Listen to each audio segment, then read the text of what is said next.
Okay, let's talk about bad habits. You know the ones I mean? Those stubborn ones that just feel impossible to break? Why does it feel like such an uphill battle, right? Well, it turns out there's actually a hidden architecture at play. And man, this quote just nails it, doesn't it?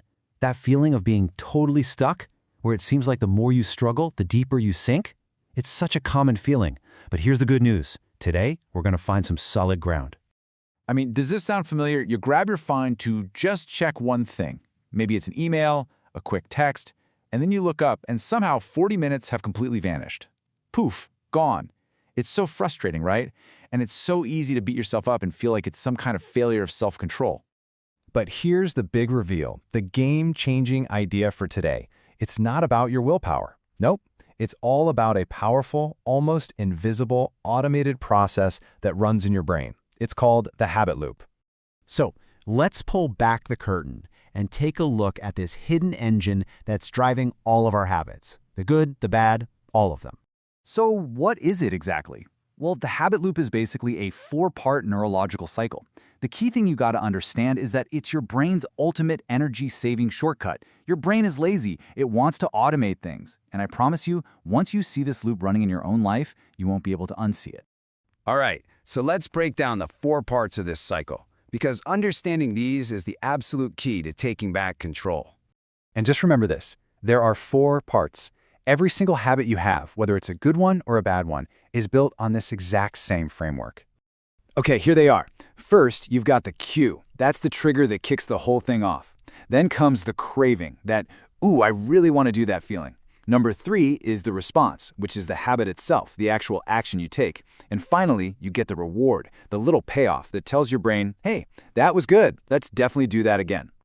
This really shows how it all works in the real world. Let's go back to our phone example, okay? So the cue, the trigger, it's not actually the phone itself. It's the feeling of being bored. That boredom triggers the craving for, just a little bit of distraction. The response?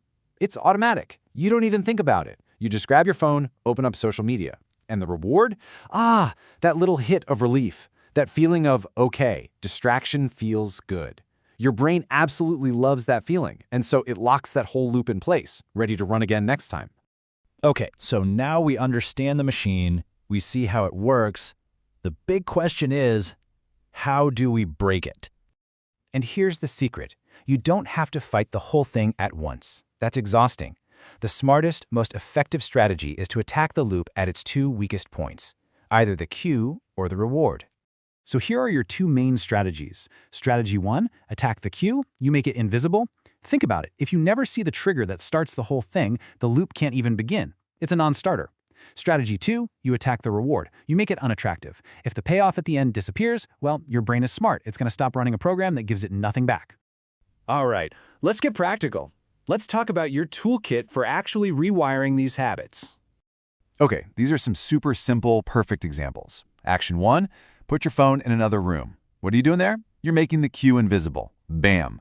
Action 2, keep unhealthy snacks out of sight, or better yet, out of the house. Same exact principle. If you don't see it, the loop can't start.